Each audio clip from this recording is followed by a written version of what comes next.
Hey guys, tonight we begin with footsteps on damp grass, the moon hanging low like a silver coin stuck between branches.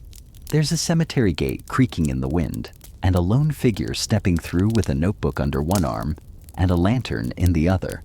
You can hear the gravel crunch beneath his boots as he weaves between headstones, muttering to himself occasionally, glancing skyward as if asking permission. This isn't a ghost story, not exactly, but you probably won't survive the logic spiral we're about to tumble down. So before you get comfortable, take a moment to like the video and subscribe, but only if you genuinely enjoy what I do here. And hey, post your location and the local time in the comments. I love seeing who's watching from where. Now dim the lights, maybe turn on a fan for that soft background hum, and let's ease into tonight's journey together. You're in Massachusetts, 1889, not the Salem witch part, the postbellum book-filled, overly curious part. There's a man named Lucius Hargrave, real person fringe thinker, amateur physiologist, full-time overthinker. His hair's a mess, his handwriting's worse, and he's spent the last 3 nights wandering cemeteries with a strange idea wedged in his skull like a splinter. What if the human soul has weight? It's a question born of late Victorian weirdness. Phrenology, mesmerism, and electrotherapy are all the rage. Scientists and pseudoscientists sit at the same dinner tables arguing over invisible forces, and people are doing absolutely bonkers things in the name of discovery. You know, like licking radium or drilling holes in their heads to let the spirits out. Fun times. Lucius isn't a complete outlier. He teaches at a small liberal arts college and has a few published papers on respiratory rhythms and galvanic response in frogs. But lately, he's wandered off course. Not in a tragic way, just in that my basement has too many mason jars kind of way. One sleepless night, he sits up in bed, eyes wide, heart racing, and scribbles a single question into his leather-bound journal. If the soul leaves the body at death, could its exit be measured? Now, most people would shrug this off. You? Maybe Google it. But Lucius decides this is going to be his life now. He doesn't go straight to sand, not yet. First, he lists what the soul might be: breath heat, magnetic resonance, spirit vapor. He even asks a local priest whether the soul makes a sound, because naturally if it beeps, he'll need a stethoscope. The priest declines to participate further. The idea of weighing a soul isn't entirely new.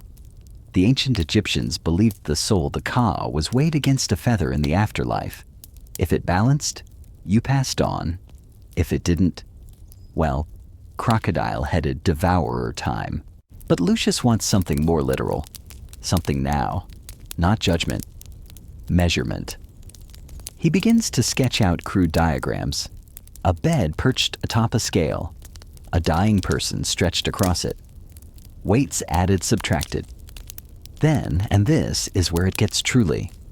Lucius, he writes in the margins, sand will show subtleties that metal cannot.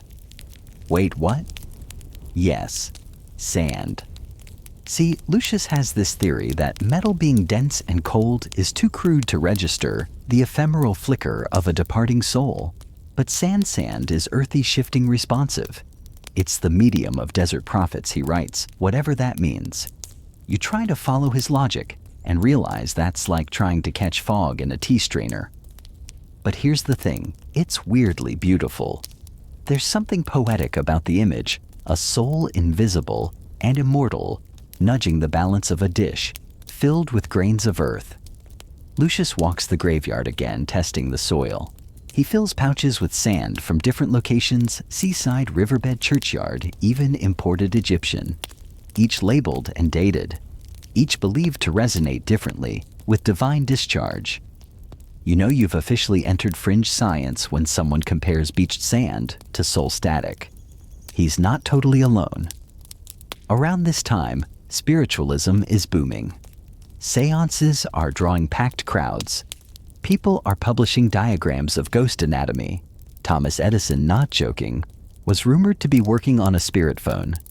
Historians still argue whether he meant it seriously or was just trolling the public, but the context matters. Lucius isn't that strange for his time. He's just a bit extra. There's an entry in his diary from that autumn: the soul is the last unmeasured truth. If it leaves, it must make room.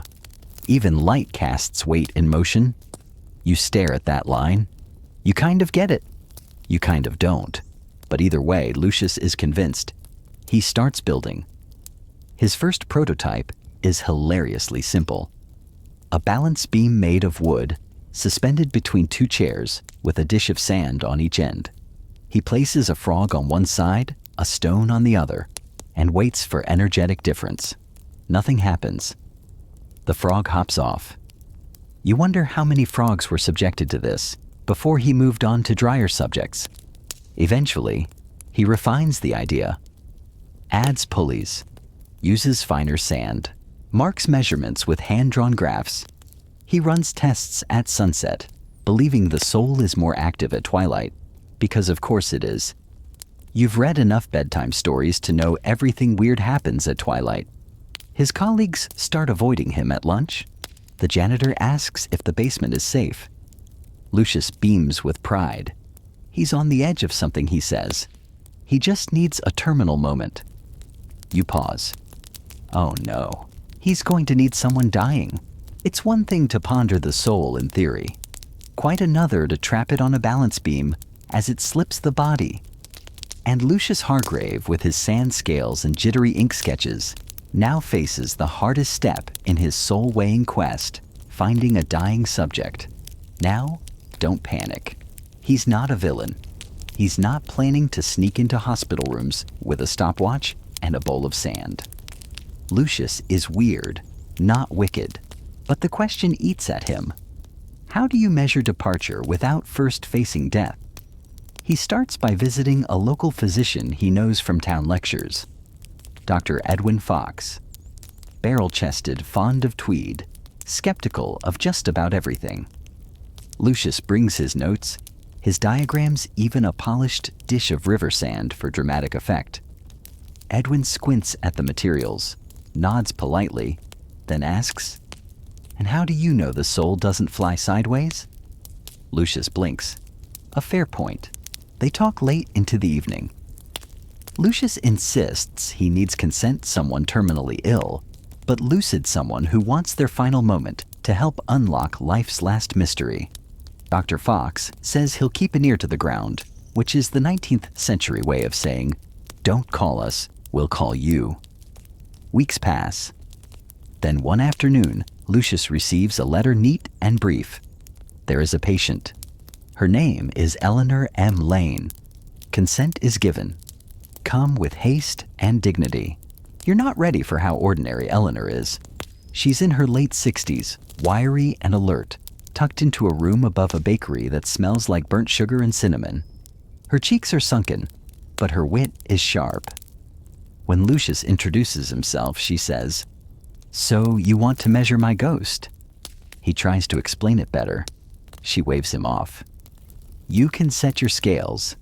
Just don't spill any sand on my quilt." He agrees. Over the next few days, Lucius visits daily, sometimes just to talk. Eleanor tells him stories: childhood by the sea, a cat who spoke in dreams, the night her first love fell from a ladder trying to fix a weather vane. She's not afraid of dying. She's curious, and she likes that he's asking questions no one else dares voice aloud. "You'll fail," she says once, "but it's the trying that counts." On the day the test is set, the air hangs heavy. Late autumn. Window cracked just enough to let in the scent of drying leaves and chimney smoke. Lucius has set up a narrow cot, reinforced with a delicate beam scale underneath. At one end, a sand-filled basin sits perfectly level. On the other, a weighted counterbalance. The idea is simple: if the soul has mass, even the tiniest amount, its departure will tip the balance. The sand, he believes, will show the shift more clearly than metal could, catching the tremble of the moment like a ghostly fingerprint. He checks the scale. Balanced. Utterly still. Eleanor is placed gently on the cot, her breath shallow, her eyes open, but unfocused. She murmurs something about the cat again. Lucius kneels beside her, notebook in hand, heart beating too loudly for science. And then, silence. No final gasp, no flash of light, just stillness. For several long moments, the sand doesn't move. Then it does, only slightly, barely perceptible. But Lucius sees it, a soft indentation, a shiver in the grains, like something weightless brushed through them. He scribbles furiously, adjusts for room drafts, recalibrates his weights. Then he sees something stranger. The indentation isn't in the direction he expected, not toward the air, not up or out, but down. He checks everything again. Same result. The shift in weight, however slight, appears to press into the earth. Historians still argue whether this test ever really happened, and if it did, whether the result meant anything at all. Lucius wrote about it in a privately printed pamphlet the next year, titled "The Sand and the Soul Observations at the Moment of Departure." Only 20 copies were made. Most were lost in a flood. But one survived, tucked into a box of scrap paper in a Massachusetts attic, discovered by a theology student in 1962. The margins were full of notes. Lucius never claimed certainty. He described the event as suggestive, not conclusive, and admitted that future tests would need tighter controls. Perhaps the soul does not weigh itself, he wrote, but leans. That phrase gets quoted by exactly 4 people in the following century, one of whom turns it into a poem. Another paints it on the side of a van in 1978. Still, it lingers. Back in that tiny bedroom above the bakery, Lucius wraps Eleanor's hand in linen and sits in quiet vigil for an hour. No more measurements, no more questions, just presence. Later, he carefully removes the sand basin. He doesn't touch the indentation. Instead, he covers it with a cloth as if to say, "Thank you. This was yours." He walks the long way home, through trees almost bare, past windows full of orange lamplight. He doesn't feel triumphant. He feels changed. Because even if the experiment was flawed, even if air currents, temperature, and grief all played tricks, something shifted in that room. And sometimes that's enough. After Eleanor's passing and the strange shift in the sand, you'd think Lucius Hargrave would be celebrated, invited to salons, toasted in university halls, maybe gifted a new set of brass instruments with his initials engraved in tiny Victorian curls. But no, he's ignored. Politely at first. Letters go unanswered.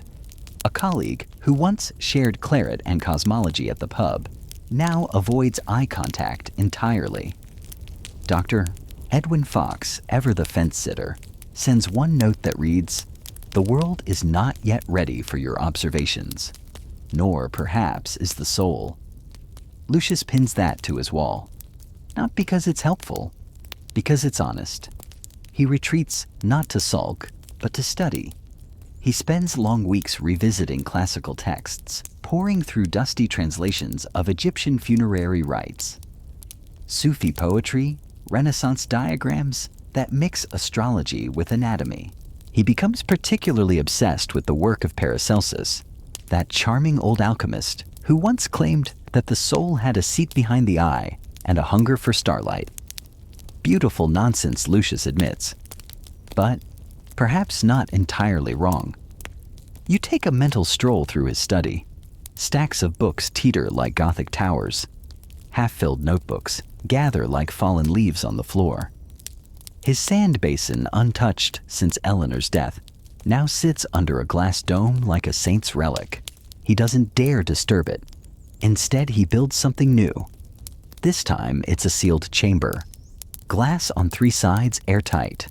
A floating scale inside, suspended by fine wire with mirrors angled so even the smallest movement can be detected and logged by a slowly turning cylinder of charcoal paper. He tests it obsessively. dropping feathers, rose petals, curled scraps of parchment. Each one leaves a signature, a weight, a trace. He calls it the quiet room. When he presents the idea at a local meeting of natural philosophers, the reaction is mixed. One man falls asleep. Another accuses him of inviting spirits. A third, Lady Adelia Kettering, leans forward and asks, "What are you really trying to weigh, Mr. Hargrave?" Lucius answers without hesitation, "The space between breath and stillness." She doesn't laugh. She nods. A week later, Lady Kettering invites him to her estate. Not for tea, but for an introduction. Her cousin, it turns out, is dying. Slowly, painfully, and with full awareness of what lies ahead. He has read Lucius's pamphlet. He wants to participate. So Lucius packs up the quiet room, loads it into a rented cart, and travels 57 miles through rain mud and an uncomfortable number of toll gates. The estate is sprawling gray and smells faintly of linseed oil and pride. The patient is named Josiah Rook. Once a judge, now a philosopher by necessity. His bones have turned on him, but his mind is still courtroom sharp. When Lucius explains the setup, Josiah simply nods and says, "Make it count." The room is prepared. The mirrors are aligned. Lucius places a moth inside to calibrate the weight, then releases it. Josiah watches amused. "I wonder if the soul flutters like that." He murmurs. For 2 days, Lucius records nothing. Josiah dozes, mutters, wakes jokes. They speak of ethics, of forgiveness, of whether time exists outside the mind. Then, on the third morning, it happens. Josiah's breath slows. A nurse brings water, but he waves it off. And then, nothing. No grand finale. No whispered secrets. Just a breath that never returns. The quiet room registers a flicker. Lucius darts to the mirrors. A dip, then a rise, then nothing. He stares, blinks, checks the gears, checks the wires, replays the cylinder. The line dips again ever so slightly, like the air remembering something for a moment. Then forgetting. He notes it all. But this time, he adds a thought beneath the diagram. Perhaps the soul is not a thing that leaves, but a shape that changes.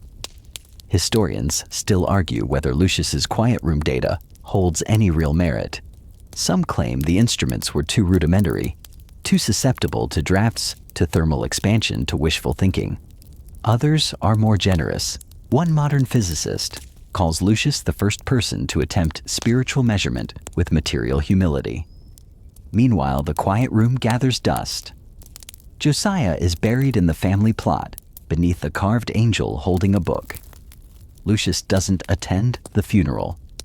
Not out of rudeness, but because he doesn't believe the man is gone. He walks instead. Along the edge of the estate, into the woods, where moss curls over ancient stones and sunlight drips like syrup through the branches. He finds a stump, sits, and takes out his notebook. There he draws a feather. Not for weight, for meaning. Not for proof. For peace. He returns to London days later, quieter. No letters this time. No claims. Just quiet work, tinkering with lenses, reading dreams into dust, asking questions with no interest in answers that end the conversation. He visits Eleanor's grave, leaves a stone. Visits Josiah's headstone, leaves a petal. At home, the sand basin remains under its dome. He hasn't disturbed it, not because he fears undoing his experiment, but because it still holds her shape. And some things are best left undisturbed. You wake to the sound of bells, soft, uneven, like someone learning how to pray with iron. It's raining again, the kind of fine, misty drizzle that feels more like a suggestion than a storm. You stand by the window of Lucius Hargrave's study and watch rivulets thread their way down the glass like the lines of an unfinished map. Today is market day, but Lucius doesn't go out. He hasn't for weeks. He's in the thick of something. Not grief. Not exactly. Obsession. Maybe, but it's a calm one, like he's building something with memory instead of wood. You peer over his shoulder. He's sketching spirals, not decorative ones, but precise, measured like the path of water as it drains, or the way smoke curls upward in still air. He's trying to diagram how the soul might move during death. Not what it is, but how it behaves, and more importantly, what patterns it leaves behind. He's started calling it e-resonance. He writes, "We weigh the body not to prove weight, but to measure consequence." You think he's turning into a poet. He thinks he's turning into a better scientist. The journals want none of it. He submits an essay on the displacement of breath at final expiration to 3 publications. One sends a polite no, another a cruel one. The third replies with no words at all, just a returned envelope unopened. Lucius doesn't stop. He does what every stubborn visionary does. When locked out of the halls of prestige, he starts his own. He names it the Etheric Journal of Residual Phenomena. It's 8 pages long, printed by a friend's press, funded by Lucius's dwindling inheritance, and mailed out to exactly 13 subscribers, 7 of whom are relatives. But it exists. The first issue contains his full notes from Josiah's quiet room experiment. Also, a letter to the editor. From himself. It reads, "Dear Editor, I believe the soul disturbs space, however briefly. Is it so impossible to imagine that a thing invisible might still leave fingerprints? The answer apparently is yes. But then something odd happens. Letters start to arrive. Not dozens, not sacks full, but a few. Carefully folded, deliberately written letters. One comes from an apothecary in Glasgow who claims he's recorded sudden drops in the temperature of deathbeds within seconds of final breath. Another comes from a retired midwife in Wales who says the newborn's first cry can lift a hanging feather placed above the crib. Lucius reads them all. He files them, charts them, begins to form a kind of secret atlas, a constellation of anomalies stitched together by candlelight and curiosity. You sit with him one night as he matches ink colors from different letters, wondering if similar handwriting might reveal a shared origin. His candle gutters. He sighs and says, "I thought I was measuring silence, but perhaps I'm measuring loneliness." You don't reply. You just stay. One letter arrives with no return address. Inside, a single line. Try salt instead of sand. Finer memory. Lucius blinks. Interesting. He collects sea salt from Brighton and refits the basin. The grains settle differently, less prone to clumping, more reactive to breath. He tests it with warm air, with whispered vowels. With the ticking of a metronome, he notices something strange. When he reads aloud near the basin, poetry, prayers, even mundane grocery lists, the surface shifts slightly, as though the sound itself were disturbing the crystals. Not uniformly, not with volume, but with meaning. When he recites a psalm, the salt stirs. When he recites inventory numbers, it lies still. He writes, perhaps resonance lies not in sound, but in significance. You're starting to believe the man could whisper a mountain into moving. One night he visits a woman named Marian Ellsworth, a linguist and spiritualist who hosts listening salons in her parlor. Picture it: velvet chairs, long windows, the soft clink of sherry glasses, and guests gathered around an old phonograph that never plays. Instead, they listen to silence, and then they talk about what they heard. Lucius thinks it's ridiculous. He also attends every Thursday. He brings his notes. He shares nothing at first, just listens. But eventually someone mentions the phrase, emotional residue, and he perks up. He tells them about Eleanor, about the basin, about the salt. They don't laugh. Instead, Marian offers him an hour in her soundproof room, a space designed to eliminate all echo. Lucius agrees, brings his salt basin, sits alone. He doesn't speak, But the salt moves. Only once, only slightly, but it moves. You return to his study together. Lucius pours the used salt into a glass jar and seals it. He labels it Resonant Sample, M.E. Chamber. It joins the others. The shelf now holds 7, each marked by place date and what was spoken Psalm 23, the farewell of a dying friend, the last line of a poem, a whispered apology. You wonder if he's building a museum of confessions. Historians still argue whether these salt tests were anything more than theatrical pseudoscience. Some say Lucius staged them subconscious vibrations, breath control, light tricks. Others say the man lost his grip after Eleanor. But you know better. You were there. You saw the grains dance. You saw his hands still and reverent hovering above a shallow bowl of salt that trembled, not a touch, but a truth. You wake to snow on the windowsill, quiet, slow, the kind that doesn't fall, but simply appears like it's always been there. Lucius Hargrave is already up, already writing. He hasn't been to sleep. Not really. Not since the letter from the University of Königsberg arrived. It wasn't a rejection. It was worse. An invitation to debate. Apparently, someone on the philosophy faculty, Dr. Wilhelm Kranz, read Lucius's etheric journal and found it curiously provocative. That's academic for wild, but fun to argue with. Lucius agrees to present his theory that the human soul in its moment of departure leaves a measurable trace, specifically in grains of sand, or, more recently, salt. You travel with him. The journey to Königsberg is long, cold, and filled with second-guessing. Lucius spends most of it rewriting his notes on the back of train schedules. You offer him an apple. He says he can't taste anything anymore, only texture. You both pretend that makes sense. When you arrive, the city is a wintry puzzle of narrow streets and fog. You pass the old cathedral, half swallowed by mist, and arrive at the university's lecture hall.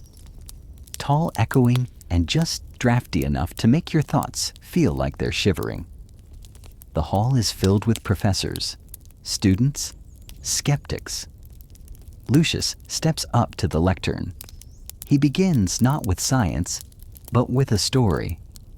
Eleanor, the silence of her final breath, the salt, the trembling, the idea that maybe, just maybe, meaning has mass, that grief has gravity. A few people snort. One student takes notes with theatrical exaggeration, but then Lucius begins the demonstration. He places the salt basin on the table, smooths the surface, lights a candle not for show, but for stillness. He breathes deeply and recites the first line of the Gospel of John in Ge'ez, the old Ethiopian script Eleanor once studied. In the beginning was the Word, and the salt stirs. Only faintly, but enough. Someone gasps. You pretend not to hear it. He repeats the test with a passage from the Book of the Dead, then again with a line from a letter Eleanor wrote in college.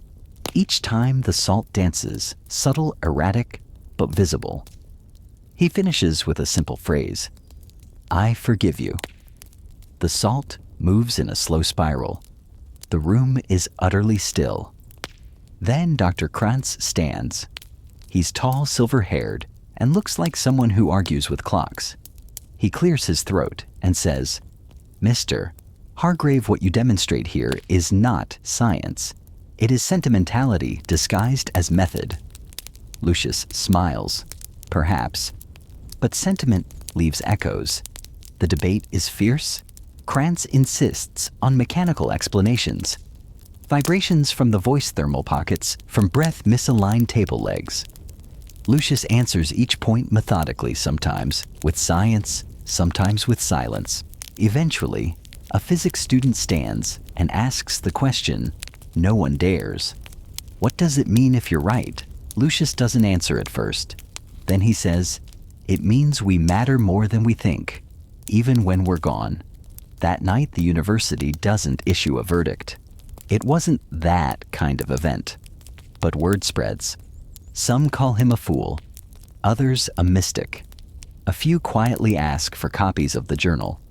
You and Lucius return home. Winter deepens. The nights stretch longer. The salt tests continue. But now, Lucius adds something new. He begins recording the names.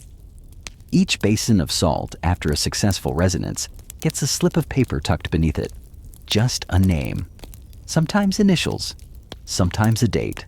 Sometimes only a word like mother or beloved or unknown. You ask him what he's doing. He says every movement deserves a memory. You notice a change in him. He walks more slowly, sleeps even less, eats only when you remind him. His fingers tremble not from age, but from holding so much silence. One day he asks you to read aloud to the salt. You hesitate, but you do.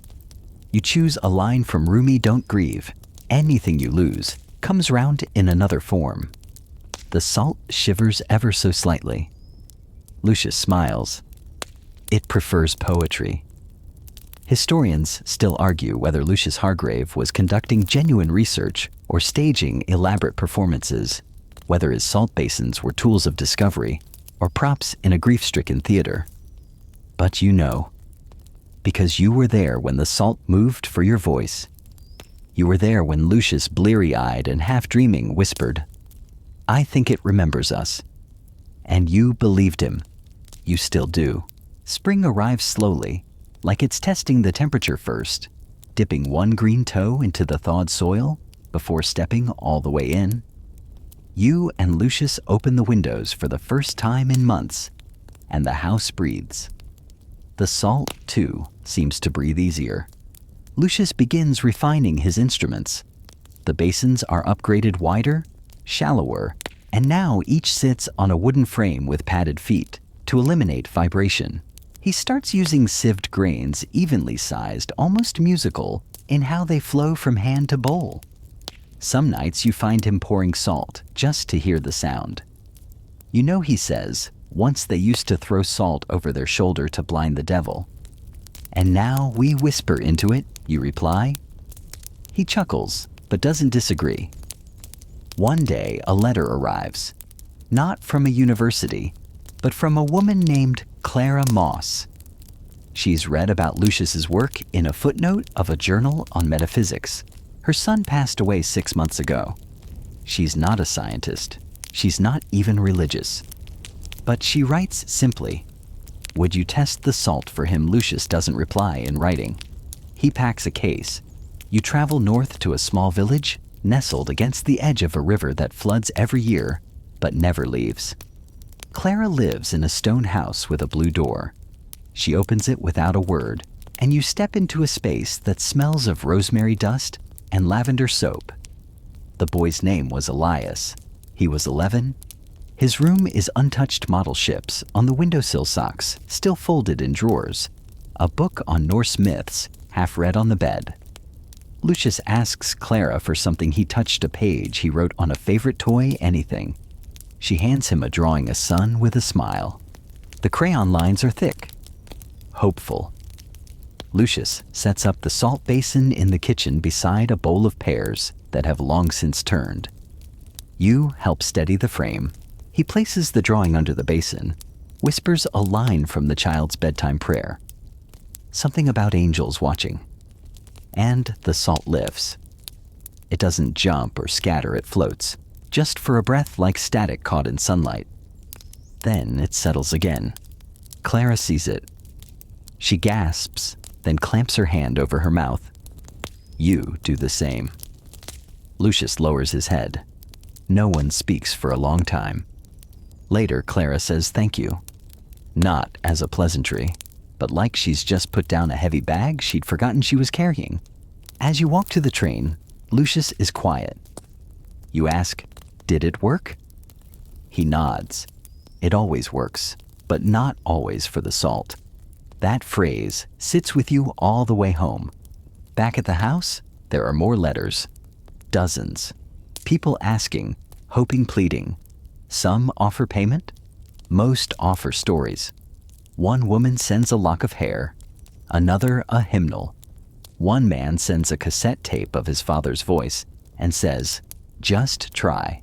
Lucius can't answer them all, but he tries.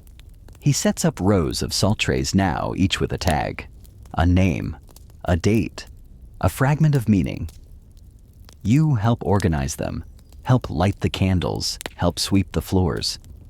You start calling it the Salt Choir. Lucius laughs at that, but he writes it in his notes. Historians still argue whether this was the moment Lucius Hargrave crossed from researcher to mystic. Some say he went too far, mistook grief for gravity. Others argue he'd finally found the intersection between emotion and energy, where human presence leaves fingerprints in air and salt alike. You don't argue.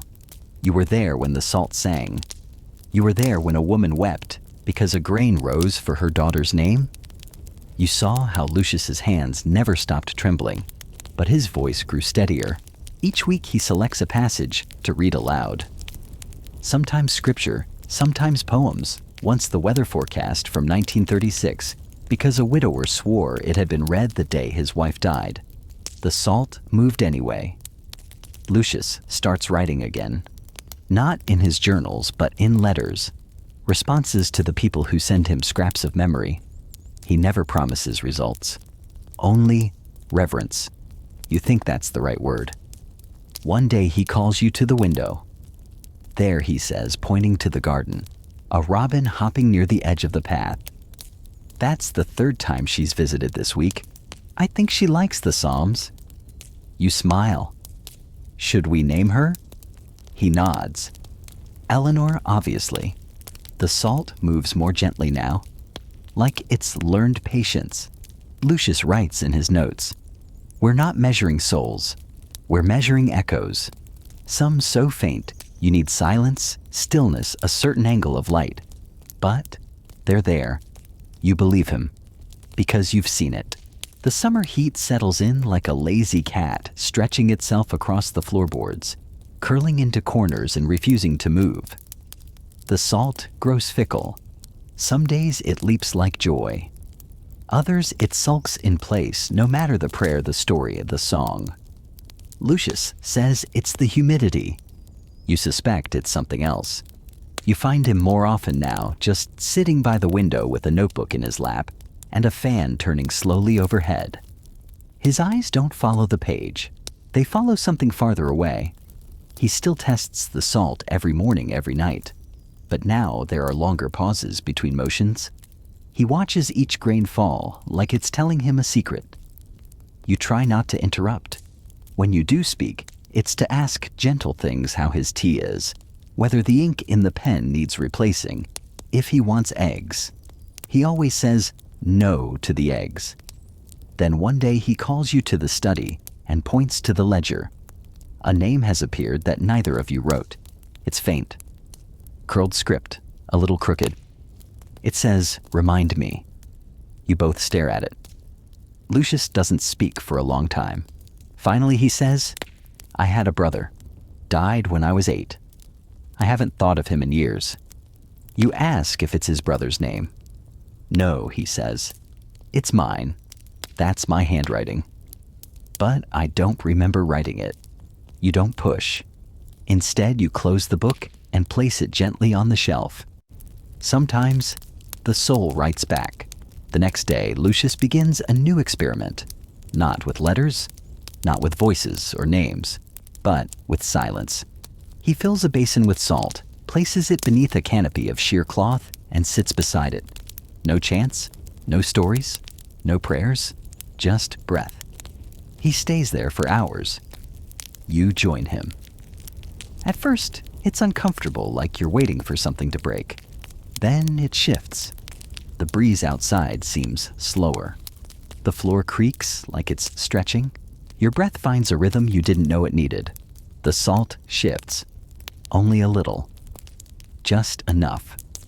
Lucius smiles. You spend the next week in variations of quiet.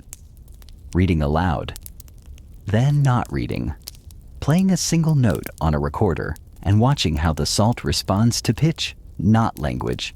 It hums when the note is low, dances when it's high, You try music. A cello piece recorded in Vienna. A woman's voice reciting the Stations of the Cross in Tagalog. A wind chime. Once, even a heavy metal song, Lucius claims, was for science. That day, the salt exploded like popcorn. You both agree not to do that again. More letters come. But now, some are from scientists. One from a physicist at Cambridge who says, if your data's real, it could explain anomalies in string field behavior. Another from a neurologist who suggests measuring brain activity during salt events. Lucius doesn't answer either one. It's not their kind of experiment, he says. Historians still argue whether this period, late summer, early quiet, was when Lucius slipped into mysticism, abandoning the scientific method. Some say he became a kind of oracle translating grain into gospel. Others believe he'd simply moved beyond the questions most people were willing to ask. But you remember it differently. You remember the night he placed your name beneath the salt and whispered nothing. Just sat. And the grains lifted slowly, gently, as if in greeting. You didn't feel moved. You felt noticed. That's a strange thing, isn't it? To feel known by something without eyes or breath. You ask Lucius if he's scared. Of what he replies, that it's not real, that it's just you, or the weather, or you trail off, he thinks. Then says, if I imagined it all, I still imagined something beautiful. But I don't think I did. That's enough for you. One evening you sit in the garden while Lucius reads a passage from a journal he found in the attic. It's not his. You've never seen it before. The ink is faded, the handwriting jagged, uneven.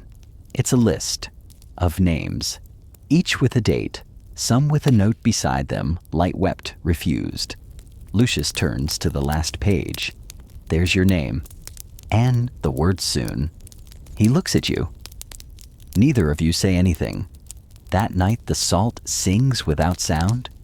You lie awake listening to it anyway.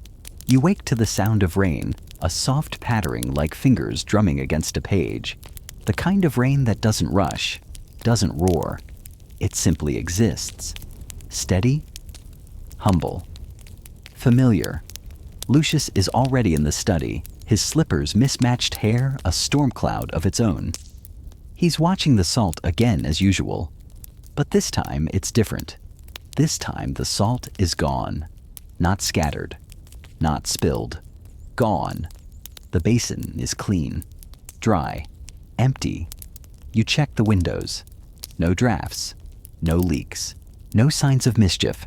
Just that quiet dripping hush. Lucius doesn't move. He stares into the void like it might refill itself if stared at long enough. It left, he says. You want to ask what it means, but the words won't form. Because deep down you know. Not the logic of it, but the feeling. You sit beside him still in your pajamas, and the two of you just breathe. He opens the notebook again, the one with all the salt readings. The pages are no longer legible. The ink has bled outward, soaked from the center like the paper tried to sweat something out. Each page is a blur. Letters become shapes. Shapes become fog. Only one phrase is still sharp, clean, untouched. It never weighed the soul. It weighed the echo. He reads it aloud. Softly, like a prayer or a warning. You sit with that line for a long time. The rain continues. Later, he gathers the empty basins and puts them away, wraps the brushes, folds the cloths, cleans the spoons. Everything goes into a cedar box, which he seals with a string and a wax stamp, an old habit from a man who once thought he could make chaos look archival. I think it's finished, he says. You nod, but you're not sure what it is anymore. A week passes, then another. No salt, no notes, no experiments. Lucius starts cooking again. He hums while washing dishes. He builds a little bench in the garden and names it after his childhood dog. You begin to wonder if the whole thing was a phase. A strange, sacred detour in the long road of a clever, lonely man's life. And then one night, as the stars huddle above the garden like curious onlookers, you find Lucius staring at the moon. Not with wonder, with recognition. She's still out there, he says. The one who sang to it. You think of the voice that changed the salt's shape, the note that made it ripple, the breath that wrote nothing and yet said everything. Do you miss it, you ask? Lucius smiles, but it doesn't reach his eyes. I miss not knowing, he replies. That answer settles into your bones like cold water. You spend the next morning cataloging the leftover materials, scattered papers, bent reeds, the one magnifying glass still intact. At the bottom of a drawer, you find a scrap of cloth stained with resin and dust. Pressed into its folds are the faint outlines of letters, just impressions, no ink. You hold it up to the light. The letters aren't Ge'ez, not Latin, not Greek. They're wrong. Angular and looping all at once, shapes that make your jaw tighten without knowing why. You show Lucius. He looks at it once and says, I think she wrote that. She, you ask. He doesn't answer. The next day, a letter arrives, hand-delivered by a courier who smells of lavender and engine grease. It's from a scholar in Finland. She claims to have discovered a manuscript 6th century, written in ash and egg yolk on birch bark, that describes the weighing of memory by sediment. She wants to know if Lucius has heard of the technique. She includes a photo. It shows a bowl of salt, and beside it, a set of copper weights, each one carved with a single letter, S-O-U-L. Lucius sends no reply. He simply goes into the attic and brings down a small box. Inside, fresh salt. I thought we'd need it again someday, he says. He places the bowl on the floor. No chance, no prayers. Just a question: if the soul leaves no weight, can it leave a shape? This time it does. The salt moves not from sound, not from story, but from presence, from intention. Like it remembers how to answer without being asked. Lucius whispers something. You don't catch it, but the salt pulses. One circle, then another, then a third. It's a fingerprint, not yours, not his. Something else, something old. You both step back. Neither of you sleeps that night. You hear tapping on the window, though there's no rain. You feel a breeze, though nothing stirs. You hear a voice in a language that doesn't exist, and yet you understand it. The next morning, the salt is gone again. And in its place is a feather, charcoal black, slightly curved. Lucius tucks it into a notebook and seals it away. Historians still argue whether Lucius ever truly encountered something beyond science or simply slipped into myth, pulling you with him. They debate the feather, the salt, the vanished notes. Some call it fiction, others sacred science, but you don't argue. You were there, and you remember. Lucius doesn't experiment anymore, not in the way he used to. The cedar box remains sealed. The feather stays tucked inside the back of a drawer no one touches. But something lingers in the air, like a conversation paused mid-sentence. You start noticing small things. The way his footsteps fall in patterns. The way dust spirals in corners of the study no breeze ever reaches. Sometimes you walk into a room and find that the books have rearranged themselves. Nothing dramatic, just nudged into a new order. Titles that whisper to one another. One morning, Lucius asks if you'd like to take a walk. You haven't done that in a while. The world outside has changed, or maybe you've just stopped rushing past it. The trees seem older, the wind more patient. A crow follows you for half the path, landing just far enough ahead to keep you curious. Lucius hums something tuneless under his breath. You find a bench by the river and sit. He pulls out a folded sheet of paper. I've been sketching, he says. You look. It's not a drawing. It's a map, but not of any country you recognize. The borders are impossible. The compass rose points toward origin and else. The rivers are named things like the path of unspoken regret and memory's bend. It's beautiful and deeply unsettling. Where is this, you ask? Lucius taps the center. Here, he says. This is where the soul settles after weight is no longer useful. You stare at it, half laughing, half afraid to ask more. Back home, you find that he's been mapping dreams too. Little cards with words like salt spiral echo chamber and stone angel with wet hands. They're pinned in clusters like constellations. At night, you dream of a library with no doors. You walk through walls made of vellum. You hear breathing, but no one is there.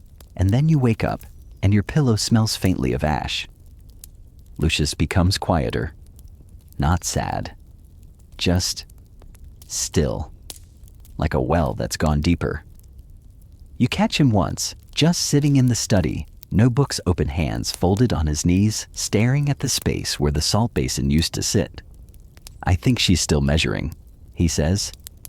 Measuring what you ask. He thinks for a long time. Then distance between souls. You want to scoff, but something in you holds still. He begins writing letters to people who won't respond, not because they're uninterested, but because they're dead.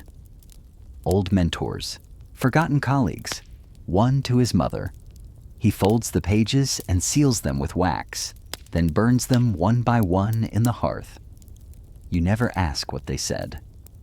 One day he tells you about a time he almost drowned as a child, in a lake that had no name because the locals were afraid of what naming it might invite.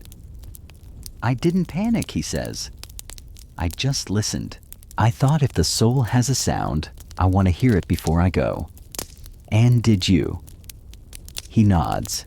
It was like a memory trying to sing. He never forgets that sound. Years pass. Lucius grows older, as all stories eventually do. He stops writing his name on things. He gives away most of his books.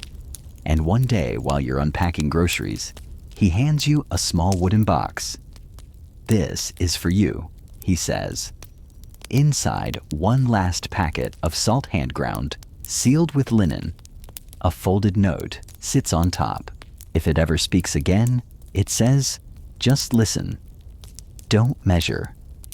You don't cry then. Not really. But later that night, when the wind shifts and you swear you hear a voice call your name from the garden, you hold that note like a tether. Historians still argue whether Lucius ever discovered anything real. Whether the soul could be measured, heard, weighed, reflected, whispered into salt, or sung into stillness. They call him a mystic, a charlatan, a genius, a man broken open by wonder. But you know better. You know what the salt did when the voice sang. You know what you saw etched into cloth with no ink. You know what silence feels like when it's sacred. You keep the salt safe, still unopened, maybe forever. But some nights, quiet ones when the stars sit heavy and the air is full of questions, you take it down and hold it, and you swear you feel it hum. Just a little, like it remembers the echo.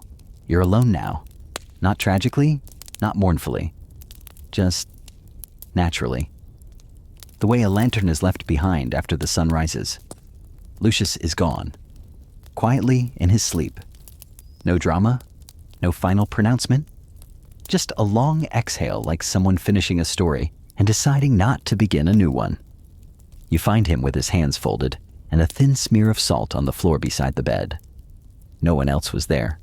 No doors were opened. No wind disturbed the curtains. But the salt shifted, as if something had stepped gently through it on the way out. You don't tell anyone that part. Instead, you arrange his notes. You box his books. You seal the study not as a mausoleum, but as a pause, a breath between words. You keep a few things, the red feather, the odd globe of iron sand, a small vial of chalky ash with no label. And, of course, the box of salt. The town murmurs for a while. Wasn't he the one who thought souls made noise? That man who believed thoughts had mass, and then it fades. As all things do. But not for you. Because you still feel it. Not always. Just when the light bends strangely across the floor. Or when a bird lands too close and stares too long.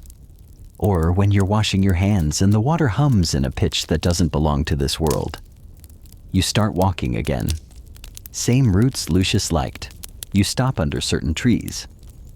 You feel things you can't explain, but you don't try to explain them anymore. One day, while sweeping out the old chapel, you find a folded slip of parchment tucked into the floorboards. You unfold it with care like an archaeologist unwrapping a curse.